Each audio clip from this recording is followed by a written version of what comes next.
Hello friends, let us now learn some one-liners about in esophagus. In the esophagus, we have tracheoesophageal groove.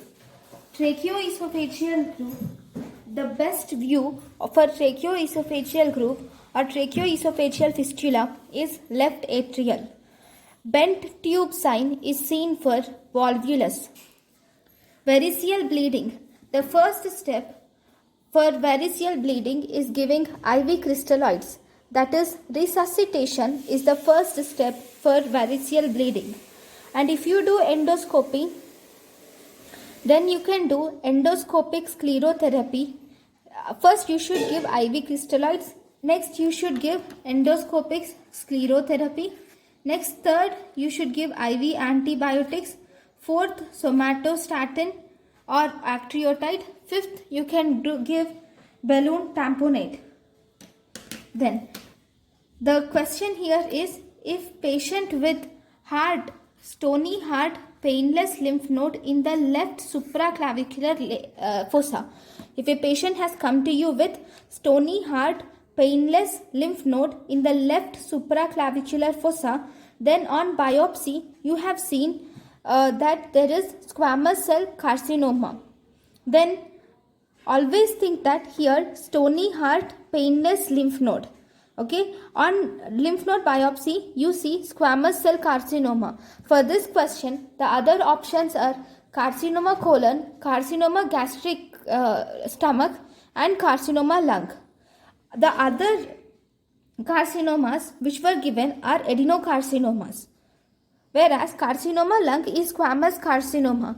Because carcinoma lung is squamous cell carcinoma, and on biopsy of this lymph node, we have seen squamous cell carcinoma. So the answer for this question is squamous cell carcinoma. Then, what are the prognosis of carcinoma esophagus? Prognosis of carcinoma esophagus depends upon the depth, age, lymph node and histology. Then bird beak sign. Bird beak sign, if it is asked bird beak sign in barium swallow, then it is achalasia cardia. Bird beak sign in barium enema, this is sigmoid volvulus. Esophageal carcinoma. In esophageal carcinoma, most common and late presenting symptom is dysphagia. Barium swallow in diffuse esophageal spasm is corkscrew, shows corkscrew esophagus, also called as rosary bead esophagus, also called as pseudo-diverticula. Then Nissen's fundoplication. First line. If you were asked Nissen's fundoplication, first line Nissen's fundoplication is the first line for hiatus hernia. Nissen's fundoplication is the surgery of choice for gastroesophageal reflux disease. Gastroesophageal reflux disease, the first line of gastroesophageal reflux disease is proton pump inhibitors. Then dual probe pH monitoring. Dual probe pH monitoring is done for laryngopharyngeal reflux. One probe of this dual probe pH monitoring will measure pH monitoring, whereas the second probe measures impedance at cricopharynx. Those are the two probes. The uses of two probes is one probe measures pH monitoring, whereas the second probe measures impedance measurement at cricopharynx.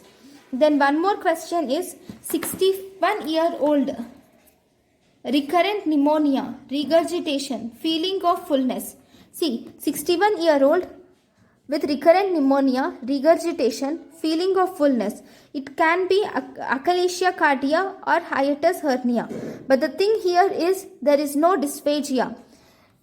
Achalasia cardia and carcinoma esophagus have dysphagia as main and most common symptom. Because dysphagia is absent, then it is most commonly due to hiatus hernia. Then Skarsky's ring is associated with gastroesophageal reflux disease.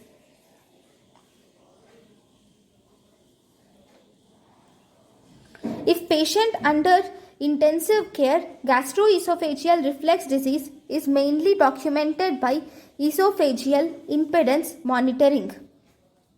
In lower esophageal sphincter, if you do excitatory ganglionic neurons, lower esophageal sphincter has two types of neurons. One, excitatory ganglionic neurons. Second, inhibitory ganglionic neurons.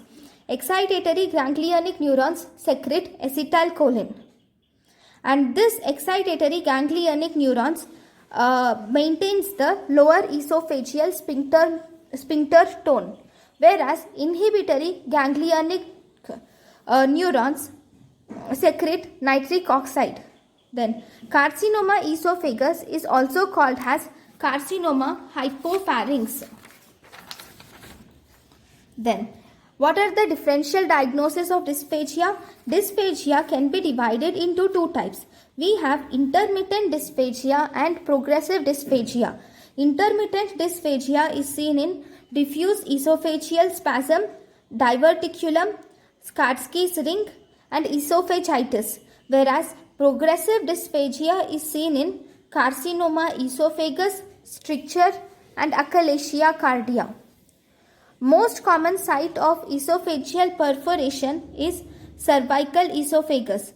Most common site of spontaneous esophageal perforation is lower 1/3 of esophagus, because the spontaneous esophageal perforation is also called as Bohr-Heath syndrome. So most common site of spontaneous esophageal perforation is seen in lower 1/3 of esophagus.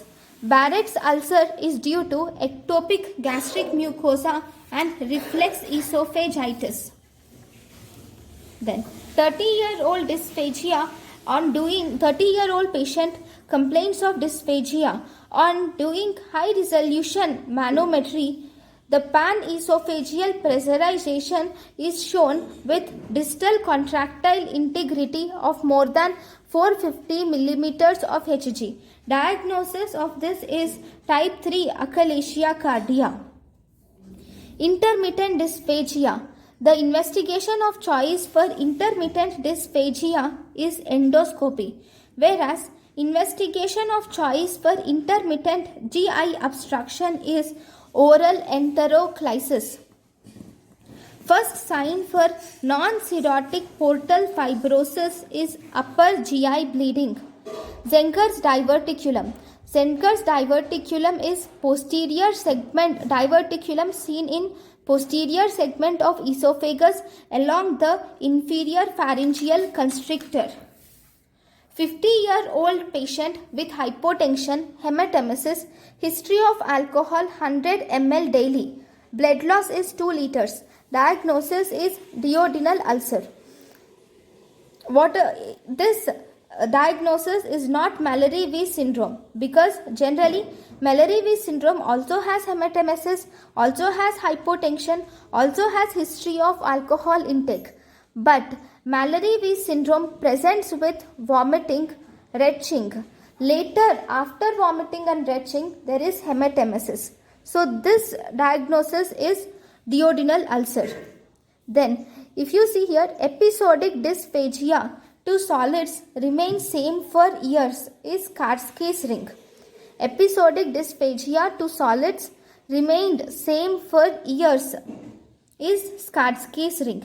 In order to restore the normal swallowing, the stricture of esophagus should be dilated to at least 16 millimeters.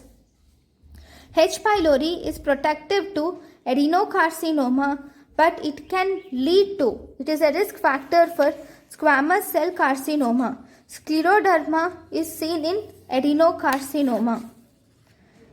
See, if a child ingests a coin, the next question is, if a child ingests a coin and X-ray is done and you see coin is lodged in the esophagus and the child is asymptomatic, then what should we do? We should wait for 24 hours and then we should do endoscopic removal if the coin is not passed into the stomach. If symptomatic or if there is any button battery ingestion, then you should do endoscopic removal immediately, or else we will have to wait for 24 hours and then do endoscopic removal. Esophageal cancer is more lethal than colorectal cancer because with esophageal cancer, almost 1/4 of the patients die. Esophagus is weakest in phase 2 in caustic injuries. Skarsky's ring is not associated with esophageal carcinoma. This instrument is called as Trozius tracheal dilator. This is used for tracheostomy. It has smooth and round tip. This tip is bent at 90 degrees or at right angles to the rest of the instrument. There is no lock or clasp is seen. See, Born-Heave syndrome, you see, it is most commonly seen in left posteromedial aspect of lower esophagus. Most common cause of upper GI bleeding is peptic ulcer. Cervical webs are associated with 50% of patients with Zenker's diverticula. Thank you guys for watching my lecture. Thank you.